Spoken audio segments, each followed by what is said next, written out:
Harita aya hiji keluargi di pesisir wilayah di Sumatera Barat. Keluargi eta ngagaduhan saurang anak anu dipasihan ngaran Malin Kundang. Keayaan keluargi eta mani miskin pisan. Nah, dina hiji poe bapana si Malin Kundang angkat ka negeri pentas. Ageng hareupan Malin sarta indungna. Hiji dinten engke bapana datang nyandak seueur artos nu tiasa kanggo meser kaperluan sapopoe. Sanggeus sasasih-sasih lamina nangging bapana teh henteu kunjung dongkap wae. Akhirna pupus hareupan Malin Kundang sarta indungna. Sanggeus Malin Kundang jadi dewasa, anjeunna mikir sarta mutuskeun bade milarian nafkah ka negeri pentas deui dina nalika abeh kaya. Nah nya maneh hayang angkat ka negeri pentas, nah henteu cukup neangan penghasilan di lembur urang we. Ieu teh pikeun masa depan indung. Abdi hoyong menangkeun kahirupan anu leuwih hade. Nah indung ngindinan. Tapi kumaha lamun aya kajadian goreng di laut, indung mah sok sieun lamun maneh kangeunaan bahaya.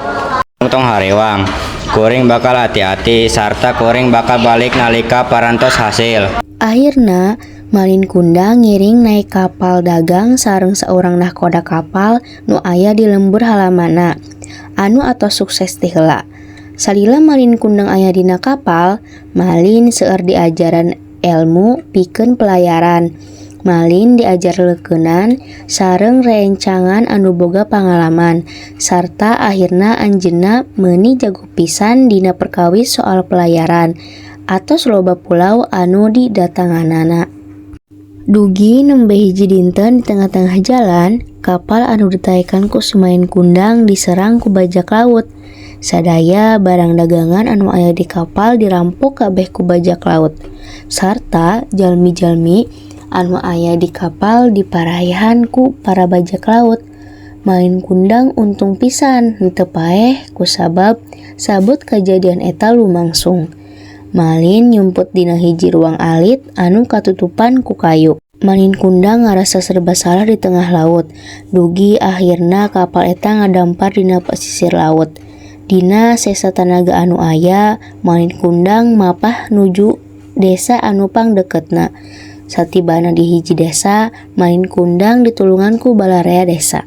Singkat carita, salila Malin Kundang cicing di dinya ku getol sarta gigihna Malin Kundang dina didamal. Akhirna Malin Kundang jadi jalma sukses jeung kaya. Malin Kundang teras nikah. Dina hiji wartos, Malin jeung pamajikanna mangkat ngalayar naik kapal anu ageng pisan sarta endah. Malin Kundang turun tina kapal, teras manehna dipapag ku indungna. Malin Kundang, anaking naha anjeun nyos sakitu lamina, meuni teu masihan kabar. Nanging si Malin Kundang malah ngalepaskeun tangkepan indungna sarta ngajorongkeun indungna dugi ka ragrag.